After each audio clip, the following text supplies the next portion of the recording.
Hello दोस्तों, स्वागत है आप सभी का हमारे इस चैनल एनसीईआरटी इतिहास में। और आप सभी मजे के साथ हिंदी को पढ़ रहे हो अभी, और बड़ा मजा आ रहा है हमको भी पढ़ाने में और आपको भी पढ़ने में। उम्मीद है मजा ही मजा आ रहा होगा, है ना।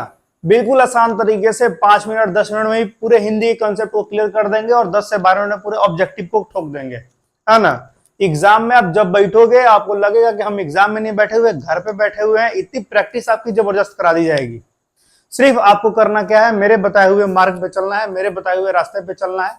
बाकी मोटिव की कोई आवश्यकता नहीं है, कोई मोटिवेशन एक्स्ट्रा नहीं, किसी एक्स्ट्रा शिक्षक से सहायता नहीं लेना है। सिर्फ आप चलते रहो बस। अब देखो पथिक बन जाओगे, बहुत अच्छा, है ना। आज हम पढ़ने वाले हैं वाच। यदि आपने विशेषण की वीडियो नहीं देखी है तो मैं डिस्क्रिप्शन में लिंक ऐड कर दूंगा। मैंने ऑब्जेक्टिव भी करा दिया है विशेषण का, जो पिछले वर्ष आए हुए हैं 10 सालों में, और जो बीबीडी गाइड में है वो चीजें आज हम पढ़ेंगे वाच। और फिर बीबीडी गाइड में जो ऑब्जेक्टिव होंगी या पिछले वर्षों में जो ऑब्जेक्टिव आई होंगी एग्जाम में, उन सभी को देखेंगे इसके बाद। ठीक है, सबसे पहले कंसेप्ट को जानेंगे। चलते हैं, शुरू करते हैं। वाच्य क्या चीज होती है? अंग्रेजी में इसका नाम है वॉइस। शुरू करेंगे। तो वाच्य की परिभाषा मैंने लिखी नहीं है क्योंकि हम ऑब्जेक्टिव टाइप पढ़ रहे हैं अभी, लेकिन वाच्य की परिभाषा मैं बोलूंगा। यदि आप नोट करना चाहते हो तो नोट कर सकते हो, कोई दिक्कत मुझे नहीं है। वाच्य उसे कहते हैं जिसमें क्रिया जो है वो या तो कर्ता के ऊपर काम करे, या कर्म के ऊपर काम करे, या भाव के ऊपर काम करे। वाच्य की परिभाषा अगर लिखनी होगी तो लिखेंगे कैसे, आप ये ध्यान दो। वाच्य वाक्य का वह रूप है जिसमें क्रिया जो है, क्रिया कर्ता के ऊपर निर्भर रहती है, कर्म के ऊपर निर्भर रहती है और भाव के ऊपर निर्भर रहती है। अब ये कर्ता क्या है, कर्म क्या है, भाव क्या है, इन सब चीजों को समझेंगे आराम से। ठीक है। ऑब्जेक्टिव में हर साल एक क्वेश्चन ऐड होता था पहले, अभी भी होता है, कि वाच्य के कितने भेद होते हैं। ये इंपॉर्टेंट है, तो आप लिखोगे वाच्य के 3 भेद होते हैं, टिक कर दोगे। परिभाषा में नहीं आता, सिर्फ ऑब्जेक्टिव में आता है, वन लाइनर। ठीक है। एमसीक्यूज में आते हैं और एमसीक्यू में आप ठोक दोगे, उम्मीद है। कौन होता है? तो पहला होता है कर्तरीवाच, दूसरा होता है कर्मवाच और तीसरा होता है भाववाच। तीनों की परिभाषा को जानते हैं, उसके बाद ट्रिक पढ़ेंगे कुछ, क्योंकि परिभाषा के अनुसार हम लोग फंस जाएंगे। हर एक कंसेप्ट में, हिंदी हो, अंग्रेजी हो, विज्ञान हो, सोशल साइंस हो या मैथ हो, सब चीज में एक नए तरीके को समझेंगे और सभी चीज ट्रिक के माध्यम से समझेंगे। ट्रिक रहेगा हमारे पास, एग्जाम में हमेशा कारगर होगा। परिभाषा जो है फंस जाएगा, लंबी चीजें होंगी, बेसिक उतनी नहीं जानी होती है। मिलना एक ही नंबर होता है, 1 नंबर मिलना है तो क्यों उतनी बड़ी चीजों को याद करें, है ना। एक छोटी सी कंसेप्ट को याद करेंगे और कहानी कर देंगे खत्म। देखिए, कर्तरीवाच्य जिसमें क्रिया जो होता है वो कर्ता के ऊपर निर्भर रहता है, डिपेंड ऑन सब्जेक्ट। कौन रहेगा? कर्ता के ऊपर। कौन? वर्ब। आ रही बात समझ में? क्रिया जो है वो कर्ता के ऊपर डिपेंड रहता है। जैसे राम पुस्तक पढ़ता है, अब कौन पढ़ रहा है बताइए पुस्तक को? तो राम पढ़ रहा है, तो हम कहेंगे यह कर्ता के ऊपर डिपेंड है, इसीलिए कर्तरी वाच्य कहलाएगा। अब मान के चलो इसमें कर्मो ऐड है, ऑब्जेक्ट भी ऐड है, पुस्तक, तो कंफ्यूजन हो गई हमें।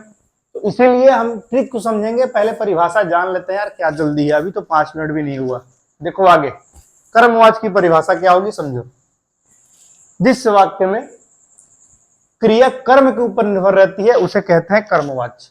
क्रिया जो होती है वो कर्म के ऊपर निर्भर है। मेरे द्वारा साइकिल चलाया जाता है, चला तो रहे हैं लेकिन क्या चला रहे हैं भाई साहब? साइकिल। ये ऑब्जेक्ट जो है ये डिपेंड है क्रिया के अकॉर्डिंग, क्रिया जो है इसके ऊपर निर्भर है। आ रही बात समझ में? क्रिया जो है चलाना जो है वो साइकिल के ऊपर निर्भर है। आ रही बात समझ में? इसका भी एक नियम है, ट्रिक है, समझेंगे आराम से। देखो, भाववाचक क्या है? जिसमें भाव आता है, भाव का बोध। क्रिया जिसमें भाव के ऊपर निर्भर रहती है, बुढ़ापा, है ना, बचपन, यही सब चीजें, हंसाना, ये सब चीजें। जैसे तुमसे पत्र लिखवाया जाता है, भाव है इसका, लिखवाया जाता है, भाव है, इसलिए वो कहेंगे हम भाववाच्य है ये। लेकिन ऐसे हम समझ नहीं पाएंगे अच्छी तरीके से, ऑब्जेक्टिव में हम फंस जाएंगे। इसीलिए कुछ ट्रिक्स हैं, देखो क्या ट्रिक्स हैं। अब समझो मेन मुद्दा जो इस पूरे वीडियो का रामबाण है। आ रही बात समझ में? इस पूरे वीडियो का निचोड़ है ये ट्रिक। अब ट्रिक क्या है कि यदि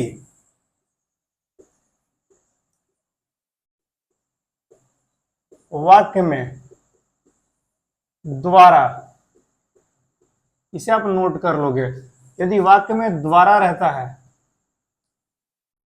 द्वारा लगा रहता है, तो वो हमेशा कर्मवाच्य होगा। क्या बात आपको समझ में आई? जिस वाक्य में द्वारा लगा रहेगा वो हमेशा ही कर्मवाच्य होगा। ये बात आप हमेशा अपने दिमाग में डाल लो। देखो यहाँ द्वारा लगा हुआ है, अनेकों एग्जाम्पल है ऑब्जेक्टिव में, जब भी देखेंगे हम आपको मजा आएगा, घबराइए नहीं। जिसमें द्वारा लगा रहेगा वो कर्मवाच्य है। अच्छा ट्रिक है, मजा आ रहा है।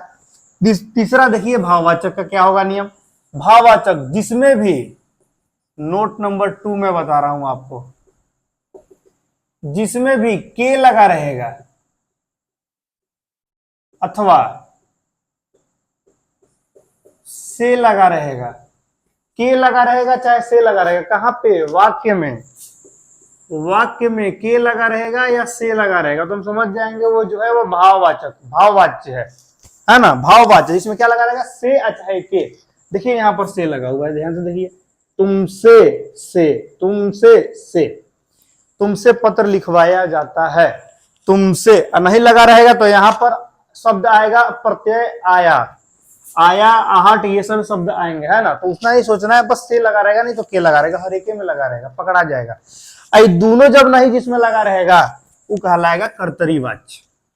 आई दोनों नियमों नहीं लगा है जिसमें भाई साहब, वो कहलाएगा कर्तरीवाच्य। अब बताओ वाच्य आपको बिल्कुल समझ में आ गया। अब जहां भी मिलेगा क्वेश्चन रगड़ के दे दोगे दवा, है ना।